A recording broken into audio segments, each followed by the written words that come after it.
जय Hind friend, India pride में आप सभी का स्वागत है।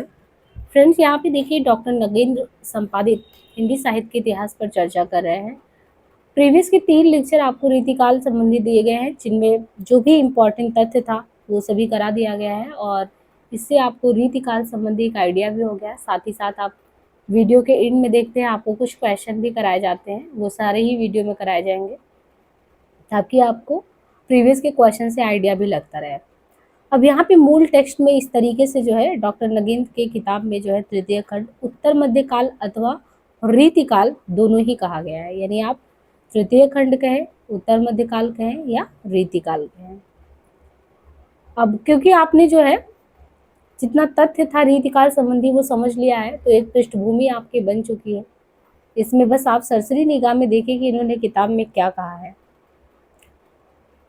कोई भी चीज़ आप पढ़ते हैं, रीतिकाल हो, भक्तिकाल हो, आदिकाल हो, पहला नाम यही आता है कि नामकरण कैसे पड़ा, इसके पीछे कि ये कारण क्या रहे, कैसे इसको रीतिकाल कह दिया। क्योंकि आपने देखा था कि कोई अलंकृत कह रहा, कोई रीति काव्य कह रहा, कोई कलाकाल कह रहा, कोई रीतिकाल कह रहा, तो हम कैसे माने कि इसे हम रीतिकाल ही कह सकते हैं, वो चीज़ यहाँ पे विस्तार से दिया गया है।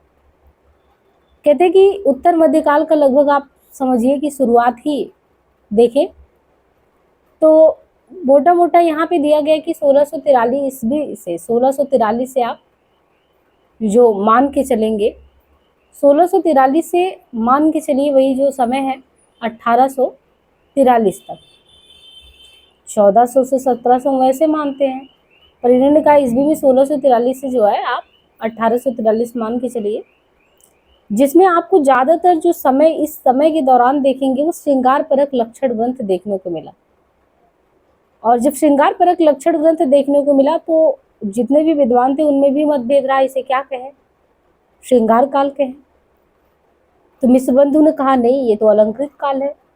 जब शुक्ल जी इसे रीतिकाल कहे और पंडित विश्वनाथ प्रसाद मिश्र श्रृंगार काल की संज्ञा देते हैं, यानी पर्याप्त मतभेद के साथ ही जब मिश्र बंधु इसे अलंकृत कहते हैं, शुक्ल जी इसे रीतिकाल कहते हैं, मिश्र जी विश्वनाथ श्रृंगार काल कहते हैं, तो इन अभिधानों में से प्रथम 2 के लिए जहाँ रचना पद्धति का आधार ग्रहण किया गया है, प्रथम अभिधानों मतलब प्रथम 2 अलंकृत है या रीतिकाल, रचना पद्धति का आधार लिया गया, वहीं अंतिम उस युग की रचनाओं के आधार पे है। यानी अंतिम जो है वो श्रृंगार काल इस युग की रचना पर है। किंतु इस युग के लिए अलंकृत विशेषण अधिक समाचीन प्रतीत नहीं होता। अगर आप इसे अलंकृत कहते हैं वो ज्यादा सही नहीं लगता। कारण क्या है? क्योंकि जो मिश्र महोदय विष्णुवर्धन ने जो अलंकृत काल दिया है, मिश्र महोदय ने इसके समर्थन में जो तर्क दिया वो इस युग की कविता को अलंकृत करने की परिपाटी इस समय अधिक थी कहते, और इसलिए वो मान्य नहीं हो सकता। क्योंकि यह कविता केवल अलंकृत ही नहीं कर रहा है, इतर काव्यांगों को भी इसमें यथोचित स्थान मिला है। कवियों की प्रवृत्ति भी केवल अलंकार युक्त रचनाएं करने की नहीं थी, उन्होंने उसकी अपेक्षा रस पर भी जोर दिया है। मतलब आप अलंकृत काल इसलिए नहीं कह सकते क्योंकि इसमें ऐसा नहीं है कि सिर्फ अलंकार को ध्यान दिया गया, रस आदि को बिल्कुल छोड़ दिया गया है। तो काव्य के अंगों पर भी अगर देखें तो यथोचित स्थान प्राप्त रहा। कवियों की विशेषता को भी आप नहीं नकार सकते, तो ऐसा कह ही नहीं सकते कि अलंकार विशेष का काल था तो अलंकृत कह दे। हाँ, संस्कृत काव्यशास्त्र में अलंकार शब्द जो होता है वो विविध काव्य अंग का बोधक जरूर है।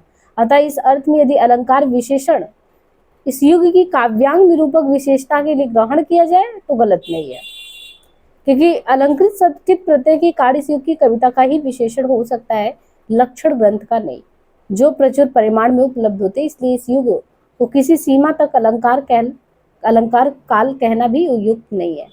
इधर हिंदी में अलंकार शब्द काव्यांग विशेष के लिए ही रूढ़ रहा, काव्य शास्त्र के लिए गृहीत नहीं होता। अतः व्यवहार और इसलिए अव्याप्ति के कार्य इसको स्वीकार करना भी संगत नहीं प्रतीत होता। जहां तक शेष 2 विशेषणों रीति और श्रृंगार का प्रश्न है, वे दोनों ही अपने अपने स्थानों पर चाहे रीति हो श्रृंगार हो महत्वपूर्ण है।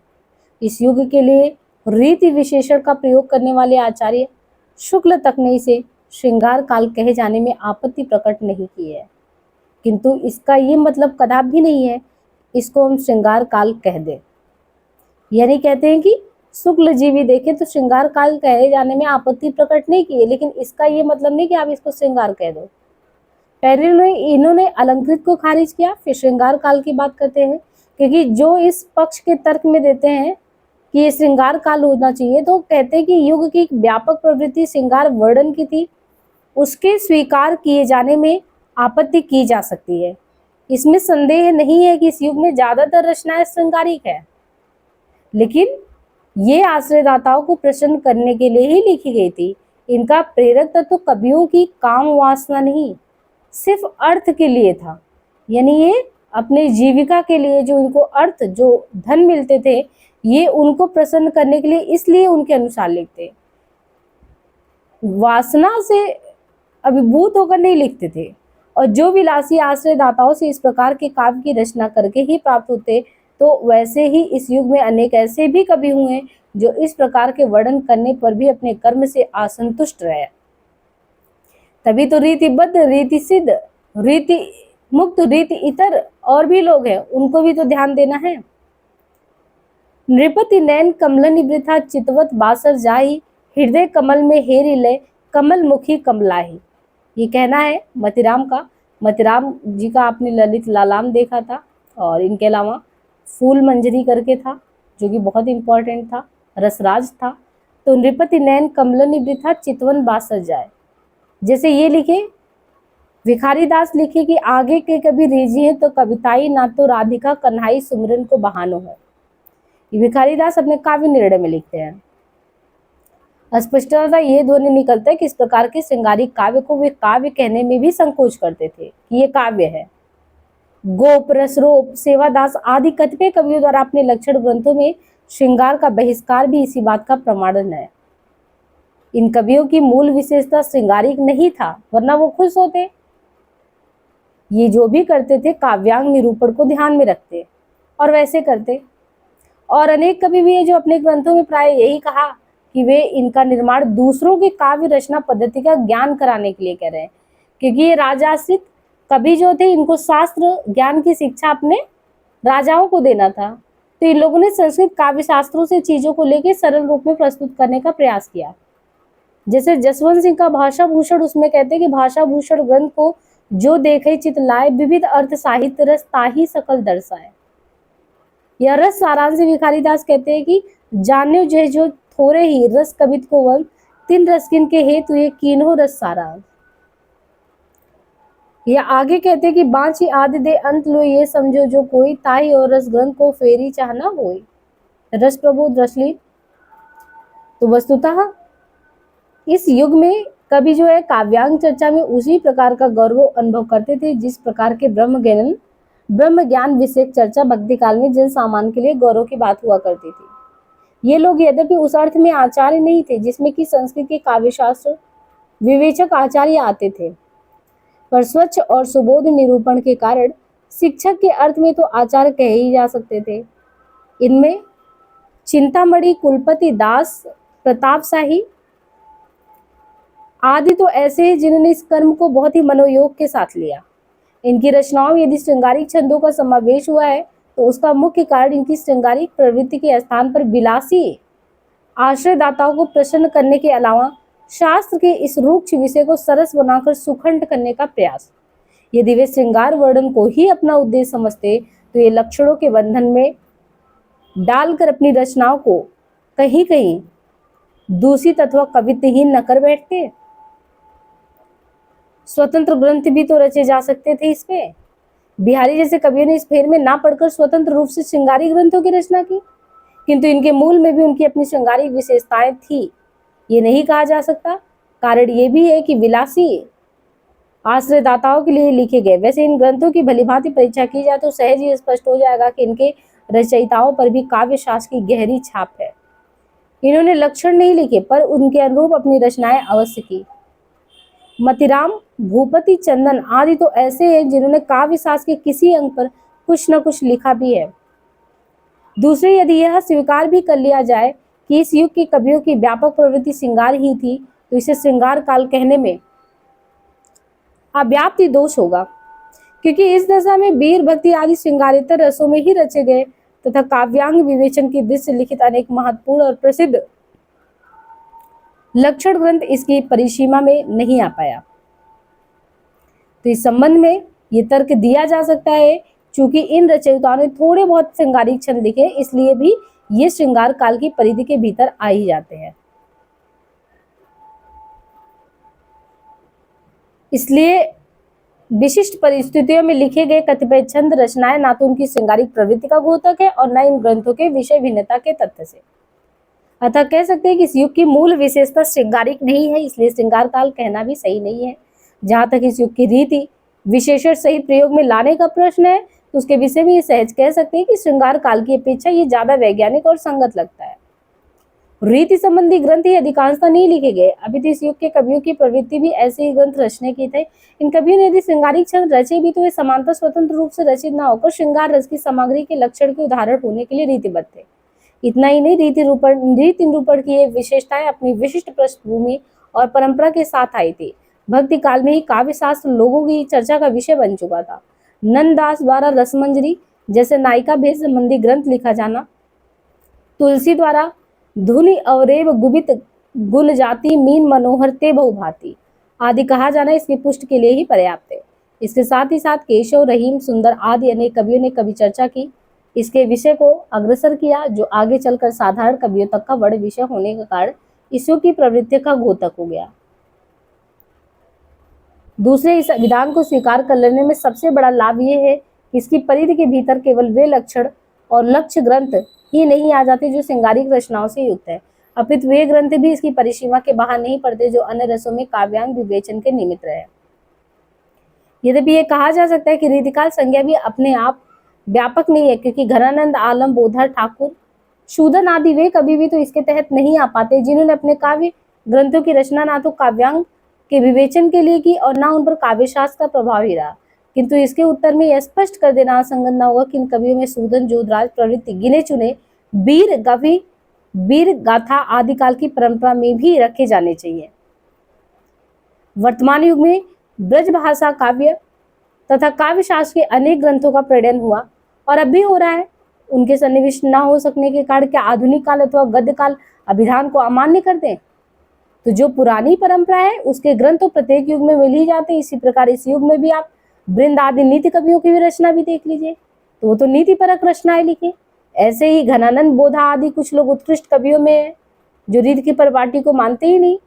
यदि हम इनके वर्ण विषय को श्रृंगार कह दे तो इनको फुटकल खाते में न डालने की दुहाई देकर उनका उचित स्थान दिलाने के लिए श्रृंगार काल पर बल दे, तो इनके विषय में भी स्पष्ट कर देना होगा कि इन कवियों का काव्य संस्कृत काव्यशास्त्र की दृष्टि से विशुद्ध श्रृंगार की कोटि में इनको नहीं रख सकते। कारण यह है कि फारसी की प्रेमावी व्यक्ति की पद्धति का एक प्रकार से भारतीय रूप है जिसे पृथक स्थान ही मिलना चाहिए, ना कि इसे श्रृंगार काल की परिसीमा में बांध देना चाहिए।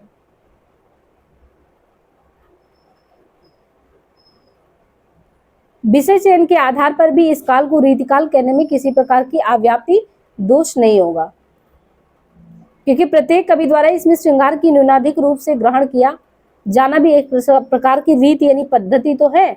शुक्ल ने दबे स्वर में इसको श्रृंगार काल कहे जाने में जो आपत्ति प्रकट नहीं, उसका कारण यही हो सकता है कि उनके समय तक समान रूप से श्रृंगार परक साहित्य रचनाएं बार बार लिखी जा रही थी। लेकिन ये भी क्लियर कर दे कि उनके रीति आचार्यों ने भी ऐसे ग्रंथ लिखे जो रीति निरूपक संबंधी नहीं है, क्योंकि काव्यांग निरूपण में उनका मनोयोग परिलक्षित होता है। तो रीतिकाल अपने आप में जो है समग्रता का लेके चलता है और काव्य शास्त्र की स्पष्ट छाप रीति कभी जो भी चीजों को फॉलो किए उनमें दिखता है।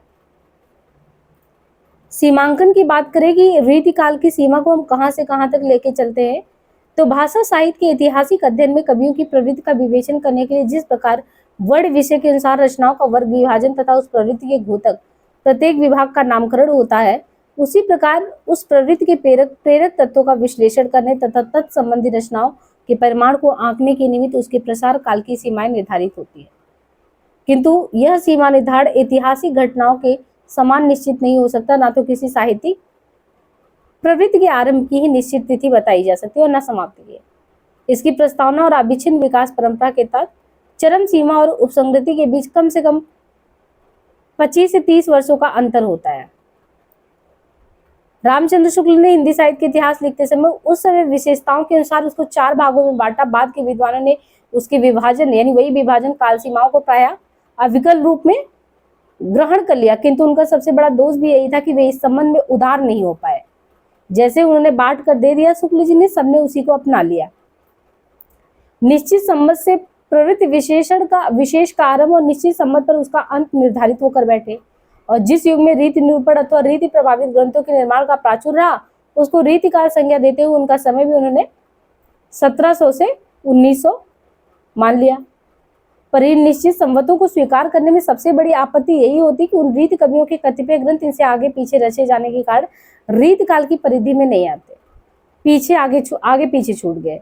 एग्जाम्पल के लिए जैसे कहा चिंतामणि कृत रस विलास, मतिराम का रसराज, तो अगर देखें तो उन्होंने क्योंकि 1700 से माना है, तो चिंतामणि का जो रस विलास है, मतिराम का रसराज, ये 1643 के आसपास है, लगभग 10 वर्ष पूर्व। ग्वाल कवि जो है रसरंग लिखते हैं और 1743 1843, जबकि लगभग 10 से 15 वर्ष बाद के ठहरता है। इनके अलावा कतिपय कवि ऐसे भी जिनका जन्म भक्ति काल में हुआ और उनकी रचनाएं रीति काल में लिखी गई, अथवा उनका जन्म रीति काल में हुआ और रचनाएं उनकी समाप्ति की। अगर हिंदी में थोड़ा सा हम आगे पीछे नहीं लेके चलते हैं तो बहुत से लोग छूट जाते हैं इसमें। अब जैसे इसमें परिस्थितियों की बात करें कि जो आपका रीति काल है, तो हर एक काल में उस समय की जो परिस्थितियां होती है बहुत जिम्मेदार होती है, चाहे सामाजिक हो, राजनीतिक हो। और जो सामाजिक, राजनीतिक, धार्मिक हो, तो वही तरह का सांस्कृतिक और साहित्यिक रहता है, जो साहित्यिक हम पृष्ठभूमि को देखना चाहते हैं। अब क्योंकि ये समय 1700 से 1900 का समय माना जा रहा है, तो यहाँ पे यही कहा जा रहा है कि राजनीतिक अवस्था में देखें तो मुगल जो शासन था, इसके वैभव के चरमोत्कर्ष और उसके बाद उत्तरोत्तर ह्रास, पतन और विनाश का युग था। शाहजहां के शासनकाल में, जब शाहजहां का शासनकाल था मुगल उसमें, तो बहुत ही मुगलिया वैभव चरम सीमा पर था। अब पता लगा कि शाहजहां गए, जहांगीर आ गए, और जहांगीर भी अपने राज्य का विस्तार किया, और शाहजहां उसके पिता ने जितनी की थी वो उससे भी ज्यादा किया। उत्तर भारत के अलावा दक्षिण में भी अहमदनगर, बीजापुर, गोलकुंडा तक कर डाला। उत्तर पश्चिम में सिंध के लहरी बंदरगाह तक, असम में सिलहट और अफगान तक कर दिया। एक छत्र राज था। और उस समय शाहजहां के समय राजपूत भी उनके विश्वास पात्र स्वामी भक्त होकर उनकी सेवा करते, अधीनता स्वीकार कर लिए। राज भर में शांति थी, लोग खुश रहते, कला का भी बड़ा सम्मान था। लेकिन ये काल जो है 1700 से 1900 में जहां वैभव का काल था, वहीं उत्तरोत्तर यानी बाद में औरंगजेब के बाद हास्य का भी काल आया।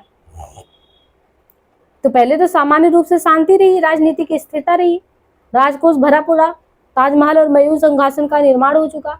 लेकिन इसके बाद जब शाहजहां जैसे ही रूढ़ अवस्था में आया, रोगी हुआ, वैसे ही मृत्यु की अफवाह फैली को मरने वाला है।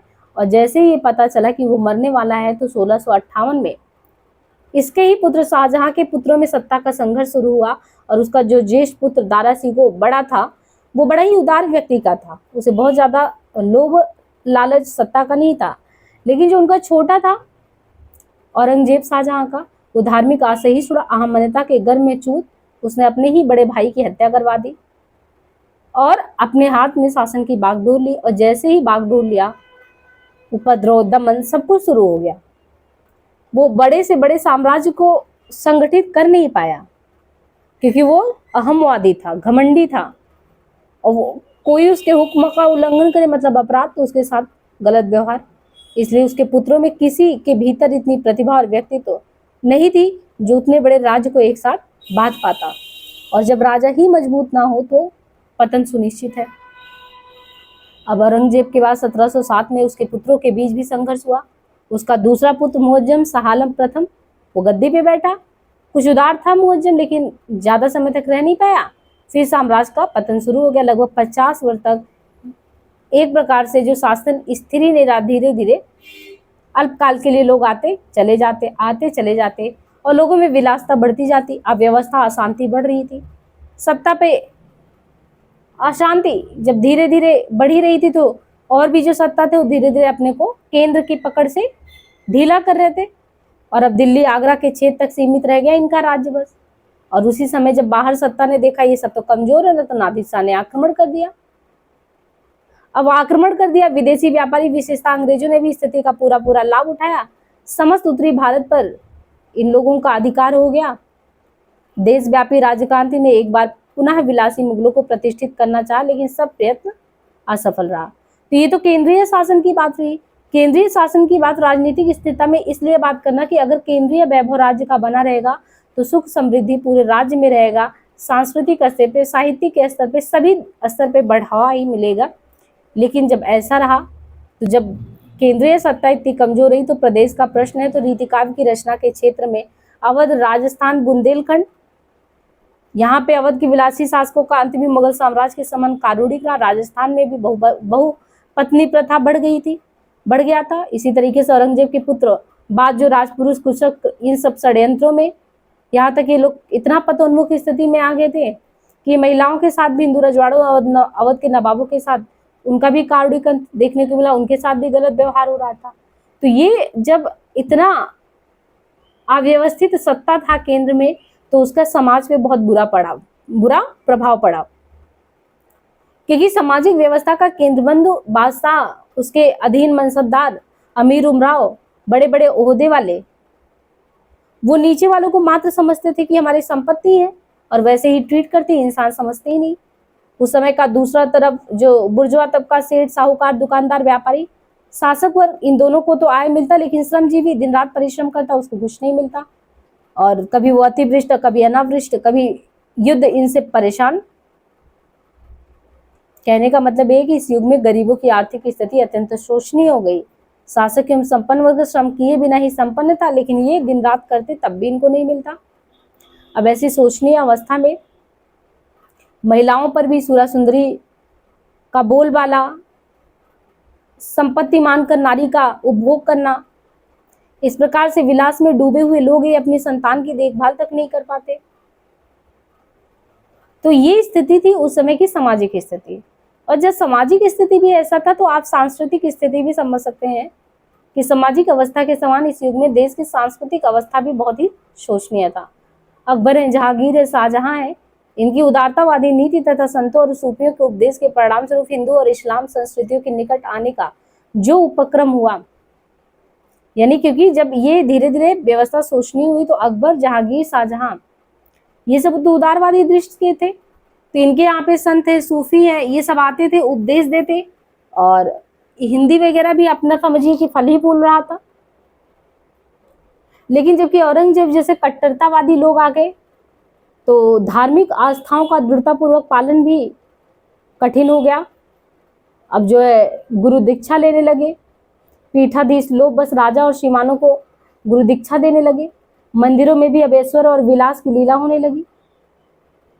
रूढ़िवादिता ज्यादा बढ़ गया, यानी एक तरीके से आप कह सकते हैं अनाचार, व्यभिचार सब फैल गया।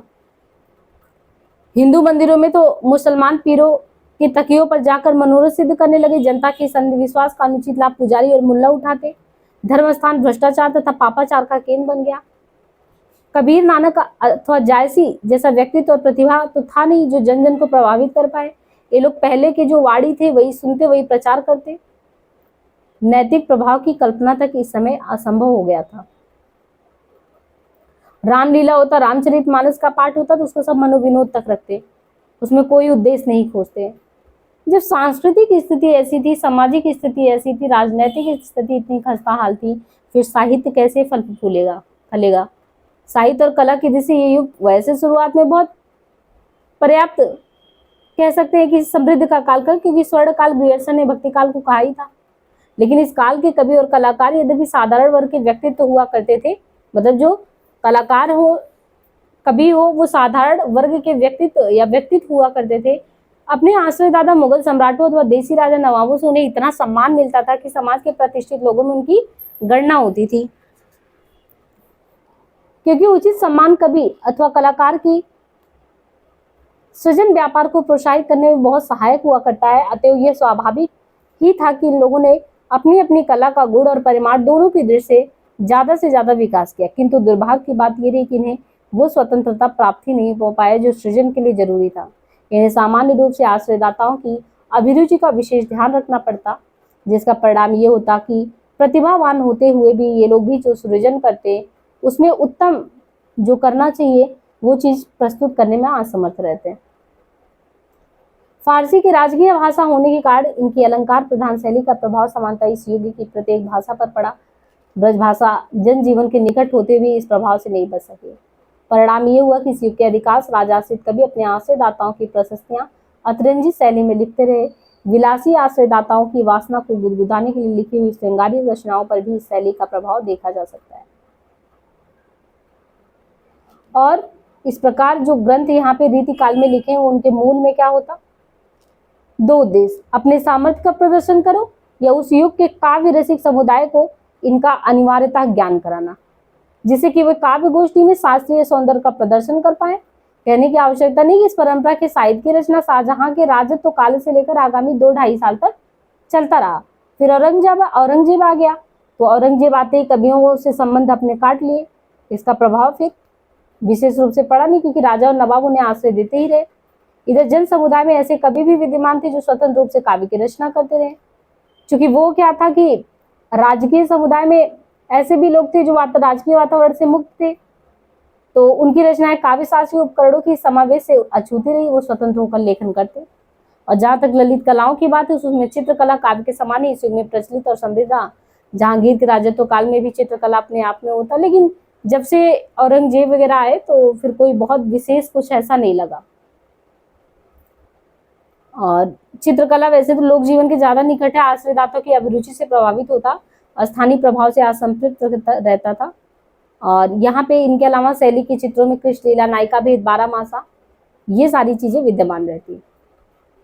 मूल रूप में आपको जो समझना था वो यही था कि केंद्र में कौन सत्ता थी, और जब ऐसे केंद्र में सत्ता रहती तो उस समय विलासी प्रकृति के लोग लिखते क्या।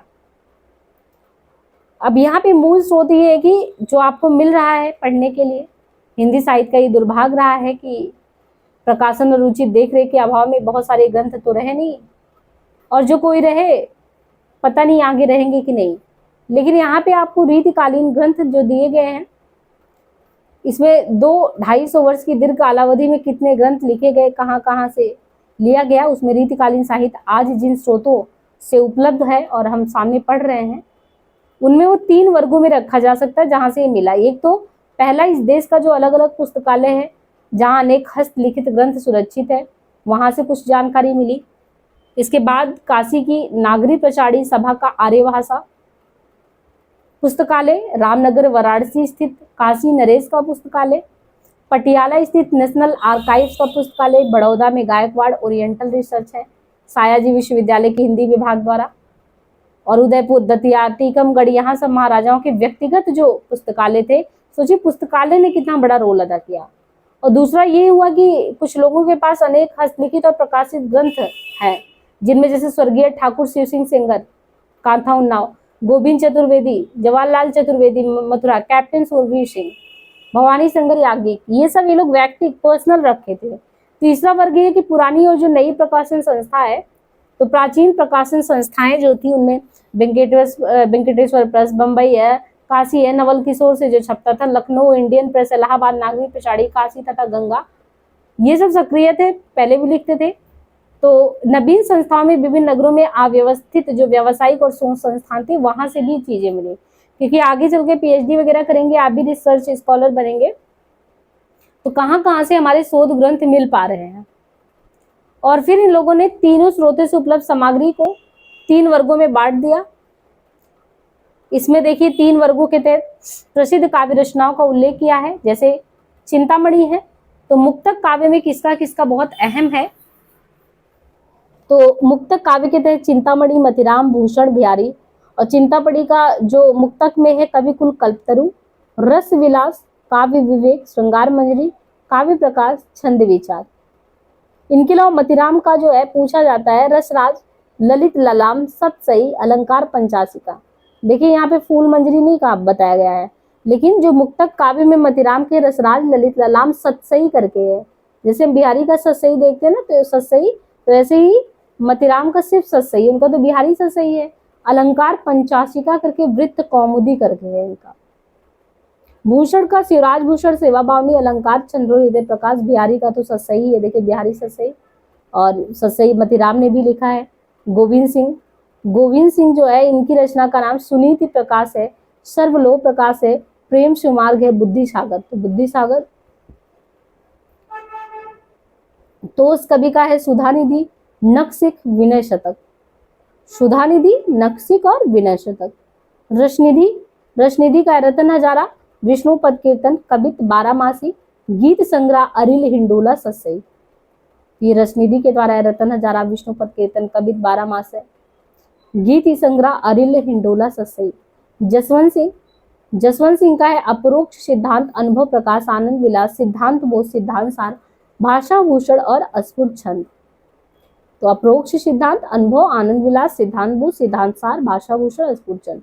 कुलपति मिश्र, इनका है रस रहस्य, नखशिख, युक्त तरंगड़ी, दुर्गा भक्त तरंगड़ी, चंद्रिका। मंडन का है रस रत्नावली, रस विलास, नखशिख, काव्यरत, नैन पचासा, जनक पचीसी। इसके बाद मुक्तक में ही आप देखिए आलम कवि का आलम केली है। वृंद ने भी सतसई लिखा, तो मतीराम ने भी सतसई लिखा है। बिहारी जी का सतसई देख रहे हैं, इनके अलावा वृंद का भी सतसई है। पदमन दास का है काव्य मंजरी। करण कवि का है साहित्य रस, रस कल्लोल। कालिदास त्रिवेदी का है कालिदास हजारा, वरवधु विनोद। जंजीरा बंद, तो जंजीरा बंद पूछा गया है क्वेश्चन, किसका है? कालिदास त्रिवेदी का है। आलम के लिए ससई, पद्मुन का काव्य मंजरी इसको ध्यान रखिएगा। एक नंद दास की रचनाओं में आप भक्ति काल में मंजरी करके है पढ़ते हैं। यहाँ पे पद्मुन दास हैं जिनका काव्य मंजरी है। करण कवि का साहित्य रस, रस कल्लोल। एक कवि कल्लोल करके बताइए किसका है, और करण कवि का साहित्य रस, रस कल्लोल। कालिदास त्रिवेदी का है कालिदास हजारा, वरवधु विनोद, जंजीरा बंद, राधा माधव, बुद्ध मिलन, विनोद।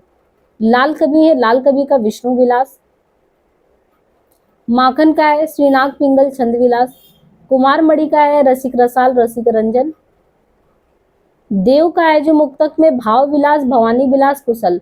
भाव, भवानी, कुशल, प्रेम चंद्रिका।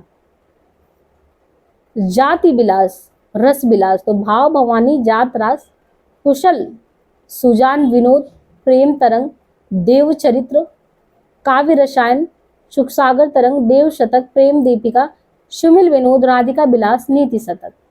सूरत मिश्र का अलंकार माला, रस रतन माला, रस ग्राहक चंद्रिका, नखशिख, काव्य सिद्धांत, रस रत्नाकर, भक्ति विनोद, श्रृंगार सागर। जोधराज का है हमीर रासो। उदयनाथ कविंद का है रस चंद्रोदय, विनय चंद्रिका, नृपशंभु का नायिका भी नखशिख। कृष्ण भट्ट देव ऋषि का श्रृंगार रस माधुरी। जयकृष्ण भुजंग का है पिंगल रूप दीप भाषा। श्रीपति का है काव्य सरोज। श्रीपति का है क्या? श्रीपति का है काव्य सरोज। इनके अलावा कवि कल्पद्रुम, रस सागर, अनुप्रास विनोद। विक्रम विलास, सरोज कलिका, अलंकार गंगा, रामालंकार, रामचंद्र भूषण, रामचंद्राभरण। गोप कवि का क्या है? तो गोप कवि का रामालंकार, रामचंद्र भूषण, रामचंद्राभरण। याकूब खां का, देखिए याकूब खां का रसभूषण ही दिया हुआ है। और जो घनानंद है, घनानंद का देखिए तो यहाँ पे दिया घनानंद का। सुजान हित प्रबंध, कृपा कंदिबन, वियोग वेली, इश्कलता, यमुना यस, प्रीति पावश, पदावली, प्रकीर्णक छंद। रसलीन का है अंग दर्पण, रस प्रबोध, स्फुट छंद। सोमनाथ का है रस पीयूष निधि, श्रृंगार विलास, प्रेम पचीसी। दलपति राय वंशीधर का अलंकार रत्नाकर है। और रसिक सुमति का है अलंकार चंद्रोदय। भिखारी दास का है काव्य निर्णय, श्रृंगार निर्णय, रस सारांश, छंदाड़ो, पिंगल, छंद प्रकाश। कृष्ण कवि का है अलंकार कलानिधि, गोविंद विलास। और भूपति का है ससई, कंठाभूषण, रस रत्नाकर। रघुनाथ काव्य कलाधर, रसिक मोहन, रस इस महोत्सव करके, रस रहस्य, समासार। दूल्हा कवि का कविकुल, कंठाभरण, अस्फुट चंद करके है। हित वृंदावन दास का है अस्फुट पद, अब तक 20,000 पद उपलब्ध हुए हैं। गिरधर कविराय का है अनेक अस्फुट छंद। गुमान मिश्र का है अलंकार दर्पण। चंदन का है श्रृंगार सागर, काव्यमरण। कल्लोल तरंगड़ी, केसरी प्रकाश, ससई, पथिक बोध, तत्व संग्रह, नखशिख, प्रज्ञा विलास, पत्रिका बोध। ब्रजवासी दास का है ब्रज विलास। इनके अलावा वेरीसाल का क्या है? तो वेरीसाल का है भाषा भरण।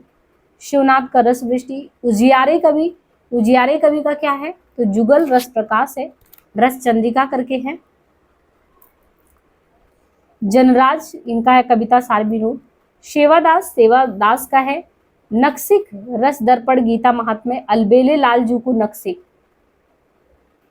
राधा सुधा शतक रघुनाथ अलंकार सेवादास का है। राम सिंह का है अलंकार दर्पण रस शिरोमणि रस निवास रस विनोद।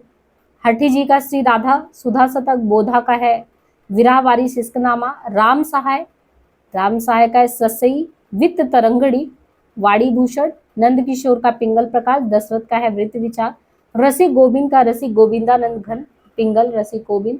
युगल रस माधुरी समय प्रबंध लक्ष्मी चंद्रिका अष्टदेश भाषा काव्य भूषण रसिक विलास पिंगल। समनेश का और जसवंत सिंह द्वितीय का श्रृंगार शिरोमणि। पद्माकर का है जगत विनोद। पद्माभरण गंगा लहरी प्रबोध पचासा कली 25 प्रताप सिंह वेदाली स्फुट चंद। पजनेश का स्फुट छंद है। प्रताप शाही का है व्यंग्यार्थ कौमुदी काव्य विलास जयसिंह प्रकाश श्रृंगार मंजरी श्रृंगार शिरोमणि अलंकार चिंतामणि काव्य विनोद जुगलन सिंह। बेनी माधव यानी बेनी बंदीजन का है टिकैत राय प्रकाश। मड़वा संग्रह रसविलास नवरस तरंग श्रृंगार भूषण नाना राव प्रकाश साहित्य सुधा निधि। इनके अलावा गिरिधर दास रस रत्नाकर भारती भूषण उदरान नायिका भेद दीनदयाल गिरी का अनुयुक्ति कल्पद्रुम अनुराग बाग वैराग्य दिनेश दृष्टांत। अमीर दास का सभा मंडल वृत्त चंद्रोदय ब्रजविलास ससई और ग्वाल कवि का यमुना लहरी भक्त भावन। रसिकानंद रस रंग कृष्ण जू को नक्सिक दूषण दर्पण राधा माधव मिलन राधाष्टक कवि हृदय विनोद कवि दर्पण। चंद्रशेखर वाजपेयी का है रसिक विनोद नक्सिक वृंदावन शतक गुरु पंचासी का। नवीन का है रंग तरंग सुधासार द्विजदेव का श्रृंगार लतिका श्रृंगार 32 40 और काव्य कल्पद्रुम। अब वहां पे जितनी भी हमने रचनाओं की बात की है वो सब क्या है, वो रचनाएं जितने भी हैं ये मुक्तक है। और जब मुक्तक के अलावा हम प्रबंध काव्य पे बात करते हैं तो प्रबंध काव्य में जैसे चिंतामणि का देखें तो रमा सुमेध कृष्ण चरित। चिंतामणि का जो है कृष्ण चरित है, रमा सुमेध है, रामायण है। गोविंद सिंह का चंडी चरित्र है रचना। मंडन का जानकी जी को ब्याह पुरंदर माया। कुलपति मिश्र का द्रोण पर्व और संग्राम साध है। लाल कवि का है छत्र प्रकाश। सूरत मिश्र का रामचरित श्री कृष्ण चरित करके है। श्रीधर के द्वारा है जंगनामा। सोमनाथ का पंचाध्यायी सुजान विलास। रघुनाथ का है जगत मोहन। गुमान मिश्र का नैसर्ग चरित काव्य कला निधि। शूदन का सुजान चरित है। राम सिंह का जुगल विलास है। चंदन का सीतावसन कृष्ण काव्य है। पद्माकर का हिम्मत बहादुर गिरदावली है। रसिक गोविंद का है रामायण सुचिन का। ग्वाल कवि का हमीर हट विजय विनोद गोपी 25 हमीर हट चंद्रशेखर वाजपेयी का है। नाटक देखें तो नाटक जो है वो जसवंत सिंह का प्रबोध चंद्रोदय नाटक है। इनके अलावा राम ने हनुमान नाटक, नेवाज का शकुंतला नाटक, सोमनाथ का माधव विनोद नाटक, देव का देव माया प्रपंच और ब्रजवासी दास का प्रबोध चंद्रोदय नाटक। ब्रजवासी दास का इस काल की विशेषताएं क्या रही हैं और रीति काल के तहत जो जितने भी लिखे गए ग्रंथों का अध्ययन करने पे ये पता चल जाता है कि युग के कवियों में ज्यादा प्रवृत्ति तो इन लोगों के रीति निरूपण की ही रही है, क्योंकि क्या राजाश्रित और क्या जनकवि इनमें से तो ज्यादातर ने एतद विषय एकाध ग्रंथ लिखकर आत्म प्रदर्शन के अलावा और कुछ किया नहीं है। इनमें पहला रूप तो रीति कर्म कह सकते हैं, जिसके द्वारा कवि अलंकार आदि विशिष्ट काव्यांगों पर संक्षिप्त लक्षण उदाहरण देके कुछ भी लिख देते। दूसरे ऐसे कवि थे जिन्होंने उदाहरण देकर विषय को मात्र समझाने में अपने कर्म की सफलता पाई है। स्वरचित सरस उदाहरण देने की फिर मोह नहीं पड़ेगी, खुद से उदाहरण दे दे सो समझ में आ जाए। जैसे जसवंत का भाषा भूषण दूल्हा, कवि का कवि कुल कंठाभरण रस रूप पर तुलसी भूषण। ये कवित्व के जैसे कोई स्वतंत्र महत्व का नहीं रखते वो, और रीति निरूपण की विशेषता का दूसरा रूप विभिन्न काव्यांगों के लक्षणों और उनके अनुसार सरस उदाहरणों की रचना में रहा। चिंतामणि के कवि कुल कल्पतरु, रसविलास और श्रृंगार मंजरी, मतिराम के रसराज, ललित ललाभ और अलंकार पंचाश का, भूषण का शिवराज भूषण, देव का भाव विलास, शब्द रसायन, रसविलास आदि, गोप के रामचंद्र भूषण, रामचंद्राभरण आदि, दास का काव्य निर्णय, रस सारांश और श्रृंगार निर्णय, सेवादास का रघुनाथ रघुनाथ अलंकार, पद्माकर का जगत विनोद, ग्वाल के रसरंग और रसिकानंद आदि ऐसे ही ग्रंथ हैं जिनमें लक्षणों के समान कवित्वपूर्ण उदाहरणों को भी महत्व दिया गया है। इस प्रकार के ग्रंथ संख्या में ही सबसे ज्यादा नहीं, वर्ड विषयों की दृष्टि से भी बहुत ज्यादा है। नायक नायिका भेद, निरूपण, श्रृंगार रस की सामग्री और रौद्र और वीर रस तथा अलंकार संबंधी उदाहरणों में भी राज प्रशस्ति परक, वीर रसात्मक एवं भक्ति और शांत रस तथा अलंकार आदि के विवेचन भी देखने को मिलते हैं। इनके अलावा हास्य, करुण, विभत्स रस तथा नीति और आने वाले ग्रंथ भी देखने को मिलते हैं। काव्य शास्त्र का ज्ञान रखते हुए भी ये कभी लक्षण के पेड़ में नहीं पड़े। इन ग्रंथों में भी, इन रचनाओं में ज्यादातर आप दूसरे लोगों को देखेंगे तो विभिन्न काव्य के अंग के लिए जो उद्धृत छंद है उनको इन्होंने संकलित कर लिया, जैसे बिहारी मथिराम में चंदन भूपति। इनकी जो है आप देखेंगे तो इनकी जो है सतसैया हठी जी का श्री राधा सुधा शतक, पजनेश ने अजपुत छंद लिखा, ग्वाल ने कवि हृदय विनोद लिखा, ये सब इसी कोटि में आते हैं। और विशेषताओं में नीति, प्रकृति आदि से संबंधित रचनाएं अगर देखें तो बहुत कम लिखी है। कुल मिलाकर इन ग्रंथों में अगर देखेंगे तो रीति निरूपण के लिए रचित होने के कारण जो है नीति, प्रकृति विषय के जो भी है लिखे तो गए हैं लेकिन बहुत ज्यादा नहीं लिखे गए हैं। और जो इतर ग्रंथों का प्रश्न है वे सभी भी उपयुक्त व्यापक प्रवृत्ति से अलग है। श्रृंगार, वीर रस, भक्ति और नीति संबंधी दोहे वगैरह लिखे गए। और समानता ये कभी काव्यशास्त्र का अध्ययन करके काव्य की रचना नहीं करते थे कि वो काव्यशास्त्र का पहले अध्ययन करें फिर अध्ययन करके फिर रचना करें, नहीं, वो बस काव्यशास्त्र के नियम की रचना ही काव्य ग्रंथ के अध्ययन के बाद हुआ करती थी।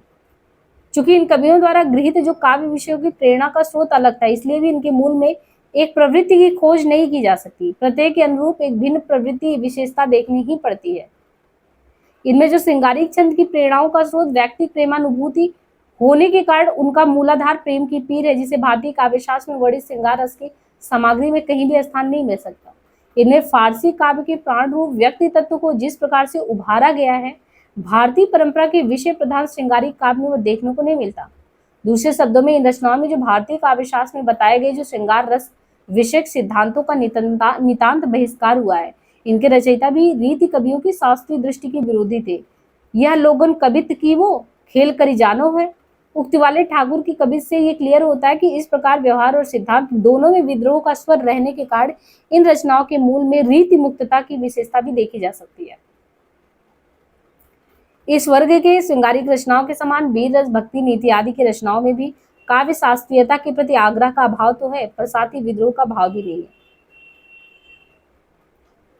मात्र अलंकारिक प्रशिष्टियां करने की इच्छा नहीं, यही कारण कि ये रचनाएं वीर रसात्मक ज्यादा हैं। रीति कवियों द्वारा रचित इस प्रकार की रचनाओं के समान राज विषयक रतिपरक नहीं है। भूषण का शिवाबामी है, छत्रसाल है, लाल कवि का छत्रप्रकाश है, जोधराज का मीर है, श्रीधर का जंगनामा है, सूदन का सुजान चरित है, पद्माकर का हिम्मत बहादुर बिरदावली और प्रताप प्रशस्ति, ग्वाल का हमीर हट है, विजय विनोद, चंद्रशेखर वाजपेयी का हमीर, ये आदि ग्रंथ इसी कोटि में रखे जा सकते हैं। भक्तिपरक रचनाओं के मूल में वैष्णव संप्रदाय की आस्थाओं की प्रधानता तथा इष्ट के प्रति गहरी आस्था देखने को मिलता है। तो रीति काव्य, रीति मुक्त काव्य, भक्ति काव्य, नीति काव्य, वीर काव्य सभी मिलता है। और हमने पहले ही वीडियो में जो है विशेषताओं में बहुत अच्छे से बात कर लिया था कि क्या क्या चीजें आपको देखने को मिलता, आचारत्व में कौन आते हैं कौन नहीं आते, इन सब पे बात पहले ही कर ली है। रीति शब्द जो आया उसकी व्याख्या और रीति काव्य का लक्षण, कहते कि ये संस्कृत काव्यशास्त्र के तहत जो रीति है ये उस काव्यांग विशेष के लिए रूढ़ था जिस काव्य की आत्मा के रूप में घोषित आचार्य वामन ने तत्संबंधी पृथक संप्रदाय का समर्थन किया। वामन का रीति संप्रदाय हम आपको काव्यशास्त्र में पढ़ाने वाले हैं। तो इन्होंने जो है संस्कृत काव्य में ये वामन का देना था जो रीति संप्रदाय ही पूरा चलाए थे। और रीति संप्रदाय में उनका कहना क्या था कि उनके अनुसार गुण विशिष्ट रचना अर्थात पद संगठना पद्धति विशेषण का नाम होता है रीति, पद संगठना पद्धति। इधर व्याकरण के आधार पे गत्यार्थक रिंग तत्व से कित प्रत्यय करके जो व्युत्पत्ति निकली उससे यही मार्ग का वाचक ठहरता है। इस प्रकार दोनों शास्त्रों में इस अकेले ही शब्द के दो अलग मतलब निकाल सकते हैं। वास्तव में अंतर क्या है, तो यहाँ पे बताया गया है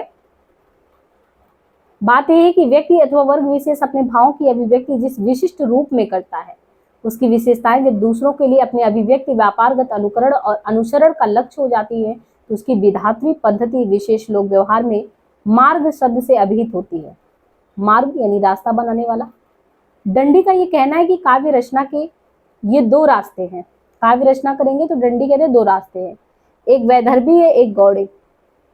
पर कवि में आश्रित होने के कारण, क्योंकि कवि दूसरे पे आश्रित है, और आश्रित होने के कारण इसके अनंत भेद हो जाते हैं। अस्पष्टता प्रदेश तथा व्यक्ति की अभिव्यक्ति पद्धति का मार्ग संज्ञा द्वारा स्वीकृत है। वामन ने भी संभवतः रचना पद्धति के लिए मार्ग के इस परंपरागत प्रयोग की दृष्टि में रखकर इसके पर्याय रूप में रीति शब्द को ग्रहण किया। दंडी ने जिन दो मार्गों को उनके नियामक 10 गुणों का उल्लेख किया, वे वामन ने भी ग्रहण किया। आगे बाद के आचार्यों में भोज थे, इन्होंने भी रीति की उपयुक्त व्युत्पत्ति को दर्शाया। तो ये सहज ही स्वीकार किया जा सकता है कि संस्कृत काव्य शास्त्र में रीति शब्द काव्य रचना के रास्ते को बताता है। एक रास्ता है जिसमें चल के आपको काव्य का रचना करना है। और हिंदी के मध्ययुगीन कवियों में भी उनके ऐसे जिन्होंने काव्य रचना पद्धति को रीति और उसके पर्याय पंथ से ही अभिहित किया है। तो यहाँ पे हमने परिभाषाएं आपको पहले ही बता दी थी।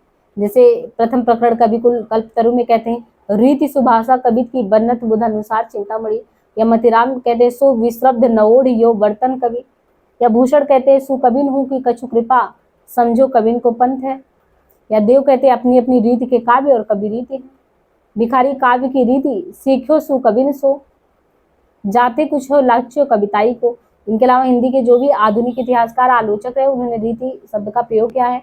मिश्र बंधु ने आचार्य के कर्तव्य कर्म को दर्शाते हुए इस शब्द का जो स्पष्टीकरण किया वो अपने आप में पर्याप्त है। आचार्य लोग तो कविता करने की रीति सिखलाते हैं, कैसे करना है कविता। मानव संसार से ये कह रहे हैं कि अमुक अमुक विषय के वर्णन में अमुक प्रकार के कथन जरूरी है, ये जरूरी नहीं है। ये मिश्र बंधु में आचार्य के बारे में बताते हैं। अतः व्युत्पत्ति प्रयोग और परंपरा के आधार पर कह सकते हैं रीति शब्द संस्कृत के समान हिंदी में भी बहुत पहले से काव्य रचना पद्धति के लिए रूढ़ हो चुका था। रीति शब्द को इस अर्थ में ग्रहण किया जाता था कि रीति काव्य वो काव्य जिसकी रचना विशिष्ट पद्धति अथवा नियमों की दृष्टि में रखकर की गई हो। हिंदी भाषा साहित्य के उत्तर मध्यकाल में अनेक कवियों ने संस्कृत काव्यशास्त्र के नियमों की बधी बधाई परिपाटी पर अपने काव्य की रचना की, इसलिए आज उन्हें रीति कवि और उनके काव्य को रीति काव्य कहते हैं। रीति मतलब वही रीति परिपाटी में बधे जो काव्य लक्षण वगैरह है उनके आधार पर रचना करना। और शास्त्रीय और साहित्यिक निष्ठादार देखें तो रीति काल कैसे आया, क्या आया, तो इसके बारे में कहते हैं कि जैसे रस संप्रदाय, अलंकार संप्रदाय, रीति संप्रदाय, ध्वनि संप्रदाय। काव्य शास्त्र में 5 संप्रदाय प्रसिद्ध है। रस पढ़ चुके हैं, काव्य शास्त्र में अलंकार भी पढ़ चुके हैं, रीति संप्रदाय कराने वाले, रीति के बाद ध्वनि संप्रदाय, फिर वक्रोक्ति संप्रदाय। तो ये 5 संप्रदाय हैं जिनमें आप देखते हैं रस संप्रदाय सबसे प्राचीन है। और फिर इनमें सिद्धांत के व्याख्याकार में लोलट है, शंकुक है, भट्टनायक है और भी गुप्त है। ये सब आपको तब समझ में आएगा जब हमारा जो काव्य शास्त्र वाला सीरीज है उसको पढ़ेंगे। देखिए रीति काल में आपको काव्य शास्त्र के बहुत ज्यादा बार बार रिपीटेड क्वेश्चन देखने को मिलेंगे या उनका जिक्र मिलेगा, क्योंकि रीति काल का लक्षण मतलब काव्य शास्त्र। तो इन्होंने रस के स्वरूप, सामग्री, भेदादि की व्याख्या और विवेचन किया था। और इसी तरह रस सिद्धांत की स्थापना हुई। इसके बाद ऐसे भी आचार्य आए जिन्होंने इस सिद्धांत की सूक्ष्मताओं को दृष्टि में रखते हुए काव्यांग के रूप में रस के स्वरूप, सामग्री, भेदोपभेद, इन पे भी बात की थी। रस संप्रदाय के बाद अलंकार संप्रदाय आता है। ये रस संप्रदाय का सबसे बड़ा प्रतिद्वंदी रहा है अलंकार। इस संप्रदाय के सूत्र यद्यपि भरत द्वारा निरूपित उपमा, रूपक, दीपक, यमक, आपने देखा 4 अलंकारों का जिक्र इन्होंने किया था, नाट्य शास्त्र में भरत मुनि ने किया था। तथापि ये सिद्धांत रूप में एक प्रकार से भामा के समय ही प्रतिष्ठित हुआ। भामा के बाद दंडी, उद्भट, रुद्र, जयदेव ये सब भी रसवादी अलंकारों की उद्भावना कर काव्य की आत्मा के रूप में रस को तिरस्कार ही नहीं किए, बल्कि इन्होंने अलंकार के उपभेद, अलंकार के साथ अभेद मानते इस काव्य का आधारभूत तत्व इसको कह दिया। साथ ही इन लोगों ने अलंकारों को अनोख भेद उपभेद की परिकल्पना किया। बाद में मम्मट है, विश्वनाथ, ये भी रसवादी आचार्यों ने यद्यपि इनके अस्तित्व, शरीर को सुशोभित करने वाले कटक, कुंडल आदि आभूषणों के समान ठहराकर अनिवार्यता का विरोध किया कि ये सब जरूरी है और तुम लोग कह रहे हो जरूरी नहीं है। इसके बाद आप देखते हैं भानुदत्त मिश्र के समान कतिपय ऐसे भी आए। अप्पय दीक्षित ऐसे आचार्य है जिन्होंने कोयलानंद में पहले के आचार्य द्वारा जो अलंकार भेद उपभेद उनमें काट छाट किया और चेंज किया। फिर बाद के अलंकार के अध्ययन के लिए जयदेव, मम्मट, विश्वनाथ, अप्पय दीक्षित, इनके ग्रंथ बड़े लोकप्रिय रहे। अलंकार संप्रदाय के बाद तीसरा संप्रदाय रीति वाला हुआ। जहाँ के संप्रदाय की बात हम रीति काल में कर रहे हैं, जिसको हम काव्य शास्त्र में भी पढ़ने वाले हैं, रीति संप्रदाय। रीति संप्रदाय के प्रवर्तक का नाम था वामन। वामन ने इनसे पूर्व ही काव्य के अंग के रूप में कहा रीति जरूरी है। रीति तथा इसका प्राण रूप होता है गुण। प्राण रूप है गुण, गुणों की चर्चा। और ये भामा द्वारा, जो भामा अलंकार वाले थे, उन्होंने द्वारा वैदर्भ और गौड़ नाम के मार्गों के अंतर का निषेध तथा दंडी द्वारा इन दोनों के निर्देश से स्पष्ट किया गया, रास्ता बताया गया। गुणों का विवेचन भरत के नाट्यशास्त्र में भी देखने को मिलता है और दंडी और वामन का गुण विवेचन किसी सीमा तक इससे प्रभावित है। भामा ने भी 3 गुणों का विवेचन किया, किंतु एक बात निश्चित है कि वामन ने शब्द और अर्थ के आधार पर गुणों का विवेचन कर उनके आधार पर वैदर्भी, गौड़ी और पांचाली नामक 3 रीति बताई। ये किसने बताया? भामा ने। काव्य के गुणों में उन्होंने 3 गुण बताए, जिसमें वैदर्भी है, गौड़ी है, पांचाली है, 3 रीति। और इससे पूर्व की रीति के स्वरूप आदि की व्याख्या जो है और अपने सिद्धांत को जिस प्रकार से प्रतिष्ठित किया, उस प्रकार से किसी पूर्ववर्ती और बाद के आचार्यों ने इस दिशा में प्रयास नहीं किया। यही कारण है कि यह सिद्धांत आगे चलकर अधिक प्रचलित नहीं हुआ है। फिर भी गुण और रीति को काव्यांग सभी ने माना कि काव्य का अंग गुण भी है और रीति भी है, और अपने अपने अनुसार इन दोनों की व्याख्या भी की। रुद्रट ने समास के आधार पर रीति को व्याख्यायित किया। यदि लाटी नामक चौथी रीति की परिकल्पना की, अब देखिए आपने वैदर्भी, गौड़ी और पांचाली रीति का सुना, एक लाटी नाम की रीति का भी जिक्र किया गया है। तो इस आधार को मानते हुए राजशेखर और श्रीपाद ने मैथिली और मागधी तथा भोज ने अवंती नामक, मैथिली भी, मागधी भी और भोज ने अवंती नामक 2 रीतियां और जोड़ दी, और रीतियों की संख्या कुल हो गई 6। इससे पहले जो आनंदवर्धन थे, इन्होंने रीति को काव्य का बाहरी रूप की शोभा बढ़ाने वाला माना। ये रीति जो है काव्य का बाहरी रूप से शोभा बढ़ाता है। वामन द्वारा बताए गए वही 3 रूप स्वीकार किए। वहां कुंतक ने काव्य को कवि प्रतिभा जन्य तथा रीति को कवि प्रस्थान हेतु माना। भोज के बाद मम्मट ने वामन की रीतियों में उद्भट की वृत्तियों का अंतर्भाव माना, और अंतर्भाव करते हुए उपनागरिका, परुषा, कोमला नामक वृत्ति तथा वैदर्भी, गौड़ी और पांचाली को क्रमशः एक ही मान लिया। उपनागरिका, परुषा, कोमला, इनको भोज ने वैदर्भी, गौड़ी, पांचाली एक ही साथ देख लिया। इनके अलावा उन्होंने इन तीनों रीतियों के अनुसार क्रमशः माधुर्य, ओज और प्रसाद नामक गुण को स्वीकार किया। 10 गुणों की बात उन्हें मान्य नहीं हुई। विश्वनाथ ने रीति और गुणों की संख्या तो मम्मट के अनुसार ही मानी, किंतु रीति का संबंध रस और गुणों के साथ व्यवस्थित किया। पंडित राज जगन्नाथ भी इस विषय में लगभग यही मान्यता रखते हैं, और इस प्रकार यही 3 रीतियां, 3 गुण स्वीकार हुए। रीति संप्रदाय के बाद ध्वनि संप्रदाय आता है। इसके प्रवर्तक आनंदवर्धन है। तथापि इनसे पूर्व ये सिद्धांत प्रचलित था व स्वयं उन्हीं के कथन से स्पष्ट है। काव्यश आत्मा ध्वनि रीति बुद्धर्व समानुपाता पूर्वा। स्वयं व्याकरणों के स्फुट विवेचन में इसके संकेत विद्यमान है। आनंदवर्धन ने एक ओर जहाँ अपने सिद्धांत को निर्भ्रांत विवेचन और उनकी स्थापना की, वहीं दूसरी ओर पूर्ववर्ती रस, अलंकार और रीति सिद्धांत की सम्यक परीक्षा कर ध्वनि में रस, अलंकार, गुण, रीति और दोष का स्थान भी निर्धारित किया। इस सिद्धांत का विरोध यद्यपि कुंतक और महिम भट्ट ने प्रबल शब्दों में किया, किंतु अभिनव गुप्त ने ध्वनि विषयक भ्रांतियों का निराकरण करते हुए इसमें रस के महत्व को स्थापित कर एक प्रकार से इस सिद्धांत की व्यापकता को सिद्ध किया। इसके बाद मम्मट ने पुनः प्रचलित विचारों का खंडन मनन करते हुए ध्वनि का विस्तृत विवेचन किया। मम्मट के बाद विश्वनाथ ने ध्वनि की अपेक्षा रस का महत्व प्रतिपादित किया, किंतु पंडित राज जगन्नाथ ने प्रबल शब्दों में इसका खंडन किया। आनंदवर्धन द्वारा निर्दिष्ट काव्य की 3 भेद, उत्तम, मध्यम और अधम के साथ उत्तमोत्तम नामक चौथे भेद को भी स्वीकार किया गया। ध्वनि सिद्धांत के बाद वक्रोक्ति आया। ये सिद्धांत अलंकार और रीति संप्रदाय, रीति सिद्धांत के समान देहवादी था। कौन सा सिद्धांत? वक्रोक्ति। रस और ध्वनि सिद्धांतों के समान आत्मवादी नहीं था। जैसे रस और ध्वनि सिद्धांत है वो काव्य के आत्मवादी तत्व हैं, आत्मवादी सिद्धांत है। और यहाँ पे कह रहे हैं कि ये जो है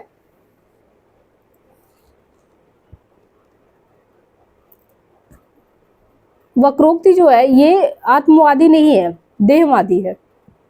इन्होंने काव्य का जीवित वक्रोक्ति को मानते हुए प्रतिभा पर आश्रित कवि वैदग्ध भंगी परिणति वैचित्र के रूप में परिभाषा दी। वस्तुतः यह सिद्धांत भामा द्वारा अलंकार के प्राण रूप में स्वीकृत अर्थ और शब्द के वैचित्र वाली वक्रोक्ति और भट्टोत द्वारा निरूपित नवोन्मेष शालिनी प्रतिभा पर आधारित है। हमें लग रहा है कि ये ना आपको बहुत ज्यादा समझ में ऐसे नहीं आएगा, इसलिए आपसे रिक्वेस्ट है कि आप काव्य लक्षण और जो है टॉपिक पहले एक बार कवर करके तब जब रीतिकाल का मूल टेक्स्ट पढ़ें तो इसको ध्यान से सुने, क्योंकि वहां पे हम आपको अलंकार सिद्धांत, इनके अलावा फिर रस सिद्धांत, इसके बाद रीति सिद्धांत, ध्वनि जो सिद्धांत, तो आप इन कवियों का नाम, इनकी रचनाओं का नाम, इनके मूल क्या है सब समझे रहेंगे तो यहाँ थोड़ा सा समझ पाएंगे, क्योंकि रीतिकाल ही पूरा समझिए वही काव्य सिद्धांत है। 5 संप्रदायों से संबंधित कहते हैं सिद्धांत के अलावा भी संस्कृत काव्यशास्त्र में एक छठा और सिद्धांत था, औचित्य सिद्धांत। औचित्य के प्रवर्तक का नाम था क्षेमेंद्र और औचित्य को काव्य का आधारभूत तत्व माना गया। उससे प्रतिपादित रस, अलंकार, गुण, रीत आदि के उचित प्रयोग की बात कहकर, संभवतः इसलिए क्योंकि इसमें कोई मौलिकता नहीं थी। इसके बाद परवर्ती आचार्यों का ध्यान भी गया तो काव्यशास्त्र के जितने भी सिद्धांत हैं इनका संस्कृत में छंद विवेचन की धारा में स्वतंत्र रूप से चल रहा था। इसका सीधा संबंध काव्य के साथ ही था और ये चीज जो है यहाँ भी प्रयोग में लाया गया। तो इन्होंने पूरा देखिए यहाँ पे एक एक चीज लिख दिया है जो कि बहुत ज्यादा सारी ही इंपॉर्टेंट नहीं है। यहाँ पे कहते हैं यदि अपने विवेचन को पूर्ण करने के लिए उन्होंने कतिपय जो अप्रचलित छंद थे उनको भी ले लिया, जैसे कालिदास का श्रुतबोध, क्षेमेंद्र का सुवृत तिलक, जयकीर्ति हेमचंद का छंदोनुशासन नामक ग्रंथ, भट्ट केदार का वृत्त रत्नाकर, गंगादास का छंदोमंजरी, जो बहुत ज्यादा वैसे ग्रंथ नहीं थे उनको भी लेके इन लोगों ने जो जो भी प्रणयन करना था सब कर डाले। काव्यांगों तथा छंदों के विवेचन की उक्त दोनों धाराएं संस्कृत में ही नहीं हिंदी में भी रही। कृपाराम की रचना ही तरंगणी है, सूरदास का साहित्य लहरी, नंददास का रसमंजरी, केसो की रसिक प्रिया, कवि प्रिया, छंदमाला, रामचंद्रिका, रहीम के बरवे नायिका भेद और नगर शोभा, सेनापति का काव्य कल्पद्रुम, सुंदर दास के सुंदर श्रृंगार, ये सभी हिंदी के रीति ग्रंथों की परंपरा की पहली कड़ी कहे जा सकती है। ये जितनी रचनाओं का नाम लिए बहुत ज्यादा पूछे भी गए रचना है। इन ग्रंथों का उद्देश्य था कि किसी सिद्धांत का प्रतिपादन नहीं, कोई कॉन्सेप्ट आपको नहीं दे रहे थे, कोई भी सिद्धांत नहीं ये नया दे रहे, मौलिक सिद्धांत नहीं देते थे। ये तो सिर्फ काव्य शास्त्र के जो जिज्ञासु थे उनके लिए हिंदी में सरस और सुबोध रूप में विशिष्ट काव्य अंग का विवेचन कर रहे थे। इसलिए संस्कृत के उक्त लक्षण ग्रंथों के आधार पर विवेचन करना इनके रचयिताओं ने श्रेयस्कर समझा। मौलिकता प्रदर्शित करने की न उनमें प्रतिभा थी और न उसकी उन्होंने अपेक्षा की। यही कारण है कि संस्कृत के परवर्ती आचार्यों के समान इस दिशा में इन लोगों का कोई मौलिक योगदान नहीं रहा, इसलिए उद्भावक आचार्य की श्रेणी में ये नहीं थे। और रीतकालीन कवियों के सामने भी हिंदी के पहले वाले जो कवि थे उन्हीं के समान काव्य अंगों का सुबोध ज्ञान प्राप्त करने योग्य ग्रंथों का उपलब्ध कराने का लक्ष्य था। इसलिए इन्होंने भी रीति निरूपण के लिए ध्वनि परवर्ती आचार्यों में उन्हीं को अपना आधार बना लिया, उनके ग्रंथ को पढ़ लिख लिया, जो भी है भेद उपभेद कर लिए और उनके सामने ला के रख दिए। इन ग्रंथों में जैसे श्रृंगार रस, नायक नायिका भेद के लिए भानुदत्त की रसमंजरी हो गया और रस तरंगड़ी है, अलंकारों के लिए जयदेव का चंद्रालोक हो गया, अप्पय दीक्षित का कोयलानंद हो गया। तो अंग अंग का विवेचन कर लिया। फिर जो है ग्रंथों के स्थान पे मम्मट का काव्य प्रकाश, विश्वनाथ का साहित्य दर्पण, छंद विवेचन के लिए छंद मंजरी, प्राकृत पैंगलम, सीधे से उन लोगों का पढ़ा और यहाँ पे उसी चीज को एक्सप्लेन किया। और एक चीज ये भी है कि ये जो कवि थे जिस परंपरा का अनुसरण कर रहे थे वो मुक्तकों की ये परंपरा हिंदी के जन्म से पहले संस्कृत प्राकृत अपभ्रंश के भीतर चली आ रही थी। तो उनसे अपने आप को जोड़ के प्रचुर मात्रा में जो है बहुत ज्यादा मात्रा में ये लोग क्या किए, श्रृंगारिक मुक्तक रस सर्वाधिक लोकप्रिय होने के कारण ऐसी रचनाओं को लिखे। 3 धाराएं थी जो अपनी विशेषता के कारण स्वतः स्पष्ट थी। पहली ऐसे मुक्तकों की थी जिनमें ऐहिकता का स्वर था, हालांकि हाल की गाथा सप्तशती धारा का आरंभिक रूप कह सकते, गृहस्थिक जीवन के बारे में। इसके बाद इस धारा ने क्रमशः नया मोड़ लिया और इसके बाद आप देखिए कि जो है अमरूक का अमरूक शतक, गोवर्धनाचार्य का जो है आर्या सप्तशती, इनसे भी लेके चलते हैं।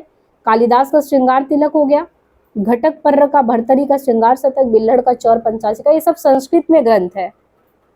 कोई यहाँ पे टीजीटी वाला होगा तो ये संस्कृत में आपको ये ग्रंथ पढ़ने पड़ते हैं। तो लीलामित, अब देखिए इन लोगों को लिखना था तो ये लोग तो पढ़ते जरूर कुछ ना कुछ। अब जैसे कामशास्त्र के ग्रंथों से भी कुछ लिया, वात्स्यायन का कामसूत्र लिया, कोक्कन का रति रहस्य लिया, जयदेव की रति मंजरी लिया, प्रौढ़देव का रति रत्न दीपिका लिखा। तो हिंदी में ये सब धाराएं पहले से ही थी। पृथ्वीराज की श्रृंगार वर्णन, कृपाराम की ही तरंगड़ी, सुर की साहित्य लहरी, सुर सागर का श्रृंगारी, नायिका भेद संयोग श्रृंगार, रहीम के बरवे भेद, नगर शोभा, विद्यापति, सूर, नंददास, जितना जो चीज मिला वहां से लेके इनके सामने रख दिया गया, दरबारी कवियों के सामने। कि भाई ये आपके लिए मेहनत हुआ, आपको समझ में आना चाहिए। और इनके अलावा कालिदास का रघुवंश, प्रबर का सेतुबंध, कुमारदास भट्ट का रावण, अभिनंद छेमेन का रामायण मंजरी, वामन भट्ट का रघुनाथ चरित, भारवी का किरातार्जुनीयन, माघ का शिशुपाल, देव प्रभु सूरी का पांडव चरित बहुत ही प्रसिद्ध है। दूसरी धारा में उन चरित काव्यों के लिए जिनमें आश्रयदाता अथवा उनके किसी पूर्वज का चरित्र हो, चरित्र में उन्होंने महान काम किया, जैसे बाढ़ ने हर्ष चरित का वर्णन किया। इनके अलावा जैसे कनक सेन वदिराज यशोधरा चरित, शंकु का भुवनाभय, गंगा देवी का मथुरा विजय। तो यहाँ से इन्होंने इसके बारे में ले लिया। और जो तीसरी धारा जब मुक्तक में ये लोग लिख रहे थे, तो आज जो श्रद्धा पात्र की प्रशंसी में लिखा गया, मेरु तुंग का प्रबंध, चिंतामणि, राजशेखर का प्रबंध कोश, इनको ले लिया। और इस तरीके से जो है इन लोगों ने अपना लेखन में काम दिखाया, इसलिए बहुत ज्यादा मौलिक इनको माना नहीं जाता। तो बहुत ज्यादा इसमें पूरा देखिए कहानी ही दे डाला है, आपको दे दिया जाएगा, इसको एक बार आप पढ़ भी लीजिएगा। बाकी यहाँ पे देखिए सारे रचनाओं के बारे में किसने किससे क्या चीज लिया, वो पूरा यहाँ पे एक पूरा कितने लोगों के बारे में, जैसे मान लीजिए कि नीति परक मुक्तक, तो नीति परक मुक्तक जब ये लिखने बैठते हैं तो इसके पूछे कि ब्राह्मण संस्कृति के परिवेश में नीति ग्रंथ जो काव्य लिखे गए, जैसे चाणक्य ने चाणक्य शतक, सुंदर पांडे ने नीति दुष्टातक, शंकर वर्मा ने वल्लाल शतक, भर्तरी का नीति शतक, छेमेन का चारु चर्चा, दर्पदलन, जल्हड़ का मुग्धोपदेश, कुसुम देव का दृष्टांत है, धृति का नीति मंजरी, गुमान कवि का उपदेश शतक, इन ग्रंथों का उल्लेख किया। जैनों ने कुछ जैन के द्वारा लिखा गया धर्म परीक्षा, हेमचंद का योग शास्त्र, जैन धर्म से अपभ्रंश भाषा में लिखा गया था, वहां से लिया। फिर और शाखाओं में इनको मिला सिद्ध और नाथ में, वहां से भी उपदेश उठा लिया। तो ये सभी से उठा के अपना क्या किए, कुछ भी मौलिक नहीं किए।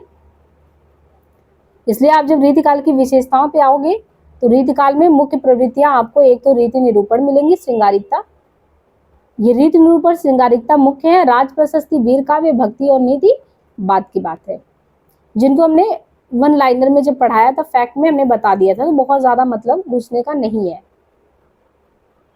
क्योंकि आप ये भी देखिए ना कि रीति निरूपण इनकी व्यापक प्रवृत्ति का आधार रहा, तो रस से काव्यांग विशेष का परिचय कराना ही इनका उद्देश्य होता कि हमको क्या करना, काव्यांग विशेष परिचय कराना, अपने कवित्व का प्रदर्शन करना इनका उद्देश्य था नहीं।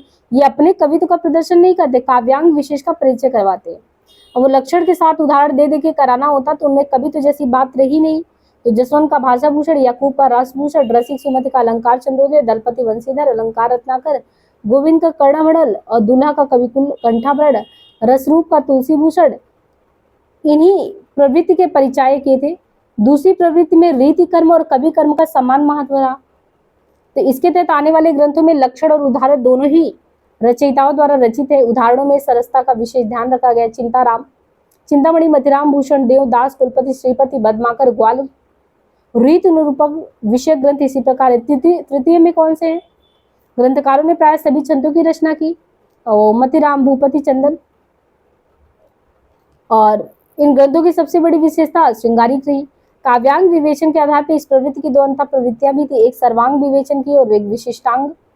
सर्वांग में हमने ग्रंथों के नाम पढ़े थे ना कि कौन कौन से सर्वांग में आते हैं, उनको कंठस्थ कर लीजिएगा। जो सर्वांग विवेचन है उसकी विशेषताओं में क्या क्या आता है। सर्वांग विवेचन में इसकी काव्य के लक्षण का विवेचन, काव्य हेतु क्या है, काव्य प्रयोजन क्या है, काव्य के भेद क्या है। इसके बाद फिर शब्द शक्ति क्या है, काव्य की आत्मा रस या ध्वनि है, काव्य का गुण, काव्य या दोष, काव्य रीति, अलंकार। एक तरीके से आपका ये काव्य शास्त्र का पूरा परिचय ही दे दिया गया। छंद में कतिपय लोगों ने काव्यांग का विवेचन एक ग्रंथ में किया और छंद का पृथक रूप में। चिंतामणि का जो कवि कुल तरु है, देव का शब्द रसायन रचना है, कुलपति का रस रहस्य है, दास का काव्य निर्णय है, सोमनाथ का रस पीयूष निधि है, और अमीर दास का जो है सभा मंडन करके, जनराज का कविता रस विनोद है। ये सब इसी प्रवृत्ति के परिचायक है। और जब विशिष्टांग में आएंगे तो विशिष्ट अंगों में जो रस छंद अलंकार है, तो रस अलंकार छंद इन तीनों के विवेचन में सामान्यता यही विशेषता देखने को मिलता है। ये विशिष्ट अंग के विवेचन है, जिनमें देव का भाव विलास, याकूब का रसभूषण यहाँ पे ये दिया गया है, इन रचनाओं के बारे में दिया है। और नायक नायिका भेद कैसे करना है। चिंतामणि का रस विलास है, तोष का सुधा निधि, सुखदेव का रस रत्नाकर, रसाड़ो, रसलीन का रस प्रबोध, शमनेश का रसिक, उजियारे कवि का रस चंद्रिका, प्रवीण की नवरस तरंग, पद्माकर का जगत विनोद, नवीन का रंग, ग्वाल का रस तरंग, वाजपेयी का रसिक विनोद, ये सभी तो इसी में आते हैं। फिर मथिराम वगैरह भी रसराज लिखे, देव ने रस विलास लिखा, भवानी विलास, कुशल विलास है, श्रृंगार रस माधुरी, शिवनाथ की रस दृष्टि, दास के श्रृंगार निर्णय, मथिराम का ललित राम अलंकार, पंचासी का ये। तो जो हमने पहले वीडियो में या सेकंड में जो आपको पूरे ग्रंथों का नाम बताया था कि विशिष्टांग में कौन से आ रहे हैं, सर्वांग में कौन, उनको कंठस्थ कर लीजिएगा। ये सभी वही रचनाओं को यहाँ पे वहां निकाल के दिया गया है यहाँ से कि उनको आपको याद करना है। फिर विवेचन शैली के आधार पर प्रवृत्ति विश्लेषण किया जाए तो कहना होगा कि इस काल में रीति निरूपण की मुख्य रूप से 3 शैलियां थी। इनमें प्रथम तो ये होता कि काव्य प्रकाश साहित्य दर्पण की शैली, जिसमें लक्षण उदाहरण के अलावा वृत्ति देकर विषयों को समझाने का प्रयास। इसके तहत आपको चिंतामणि का कविकल्प तरु का, देव का शब्द रसायन, कुलपति का रस रहस्य, दास का काव्य निर्णय, प्रताप शाही का व्यंग्यार्थ और काव्य विलास, ग्वाल का अलंकार ब्रह्मभंजन, ये सभी आते हैं। और इन्हीं के भीतर मम्मट विश्वनाथ द्वारा दी गई संस्कृत गद्य की वृत्ति के समान ब्रज भाषा गद्य की वृत्ति देकर विषय को यथा आवश्यकता समझाने का प्रयास भी किया गया। एक दूसरी शैली जिसमें चंद्रालोक कोयलानंद की संक्षिप्त शैली है। अब इसमें जसवंत का भाषाभूषण, दूल्हा का कवि कुलकंठा, वैरिसाल का भाषा, गोविंद का कर्णाभरण, याकूब का रस, पद्माकर का पद्माभरण। इनमें जो भाषाभूषण है, कवि कुलकंठाभरण है, एक ही छंद में लक्षण और उदाहरण निर्वाह के साथ दिया गया है।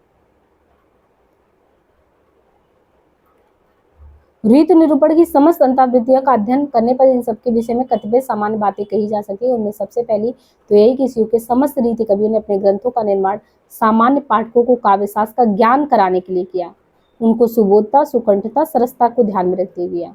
दूसरी बात यह है कि रीति निरूपण के लिए इस काव्य में समानता ध्वनि परिवर्ती परंपराओं के उन्हीं संस्कृत ग्रंथों को आधार बनाया गया जो व्यवस्था और सुबोधता के कारण एक प्रकार से पाठ्य ग्रंथ थे। इनके भीतर लक्षणों के लिए ब्रजभाषा में अनुवाद करके और इसी प्रकार इन लोगों ने आचार कर्म की अपेक्षा कवि शिक्षक के कर्म का निर्वाह ज्यादा किया है, जिसको हम पहले भी पढ़ चुके हैं। अब वहां पे जैसे हमने देखा ना कि विशेषताओं में, तो इसके अलावा विशेषता क्या रही, श्रृंगारिकता की रही। रीतिकाल का एक खासियत ये था कि काम दशाओं के बारे में, श्रृंगार के विवाह पक्ष में नायक नायिका का भेद उद्भेद, ऐसा प्रतीत होकर इन विविध में से प्रत्येक शब्दों में आपको बिंब सा लगता, उनकी रेखाओं को विशिष्ट परिवेश से बाहर आने ही नहीं दिया जाता। तो रस विशेषता खासियत रही है इसके। काम भावना की अभिव्यक्ति ना होकर पुरुष की उपभोग वस्तु स्त्री विधि मात्र, इतना नहीं ये मानते हुए कि नारी में पुरुष की अपेक्षा काम की मात्रा ज्यादा है, काम की अस्तित्व के कारण उसके विरह तथा व्याधियों के प्रति मानव सुलभ सहानुभूति के स्थान पर में उपेक्षा अथवा कौतूहल का भाव ज्यादा रहा है। विलासतापूर्ण उन्मुक्त प्रेम की अभिव्यक्ति तथा नारी के प्रति जो समानती एक सामंत जो दृष्टि होता है, उसके होते हुए भी इस प्रवृत्ति में गृहस्थिक प्रेम की व्यापक स्वीकृति देखने को मिलती है। छोड़ी आपनो मौन तुम, मौन कौन के जात, अथवा ते धनी जे ब्रजराज लखे, गृहकाज करे अरुलाज। समानता इस प्रवृत्ति के प्रत्येक कवि की रचनाओं में देखने को ये मिलेगा। स्वकीय प्रेम भी मिलता है। नायकों की रसिकता अपनी पत्नियों के साथ किए गए उचित अनुचित प्रेम व्यवहार से बाहर नहीं जा पाई। इनमें संदेह नहीं कि परकीय और सामान्य प्रेम का वर्णन भी इन लोगों ने किया है, किंतु ऐसा उन्हें अपने नायिका भेद विवेचन को पूर्ण बनाने के लिए करना पड़ा है। इसमें व्यापक रूप से इनकी विशेषता नहीं रही, पर रस चाहे परकीया तजे, आपू गुणगोत, प्रेमहीन त्रिवेश्या श्रृंगाराभास। देव के द्वारा परकीया प्रेम में मर्यादा हानि तथा सामान्य प्रेम में अनुचित को जिस प्रकार से व्यक्त किया गया वो इसकी पुष्टि के लिए पर्याप्त है। इतना ही नहीं, सामान्य प्रेम विषय जितने भी छंद इन लोगों ने रचे उनमें प्रभाव शक्ति इसलिए नहीं आ पाई क्योंकि इसमें इनका मनोयोग नहीं रहा। परकीया प्रेम वर्णन में ये लोग यद्यपि उत्कृष्ट मार्मिकता का सन्निवेश कर पाए। इनमें और भी विशेषताएं हैं। राज प्रशस्ति गायन और वीर काव्य का विवेचन। तो भक्ति की प्रवृत्ति भी देखने को मिलता है कि सामान्य रूप से विष्णु और राम और कृष्ण के संदर्भित इन लोगों ने किया। फिर रीति कवियों के वर्ग को जो है सर्वांग में और विशिष्टांग में करके बांट दिया गया है, जिनको हमने देखा था। तो हम अब नेक्स्ट लेक्चर में करेंगे। आज के लिए इतना ही। हालांकि आप एक बार पूरा जो है जिस्ट पढ़ चुके हैं तो अब आपको आइडिया लग गया होगा कि सर्वांग में कौन है निरूपक और सर्वांग में कौन आ रहे हैं। फिर इसके बाद जो है विशिष्टांग में कौन से आ रहे हैं। तो यहाँ पे आप देखिए, अपने पास भी किताब होगा और भी अच्छे से पढ़ना होगा तो हिंट कर दिया गया, आप खुद से भी पढ़ सकते हैं। बाकी हमने ओवरऑल जो 3 वीडियो थे उसमें बहुत चीज़ें कवर करा दी थी। एक बार सीरीज अच्छे से ख़त्म हो जाए, फिर अगर मेंस की दृष्टि से लिखना चाहेंगे तो टू द पॉइंट फैक्ट दे के समझाएंगे चीज़ों को, है ना। तो बस आप लोग बने रहिए। आज के लिए इतना ही।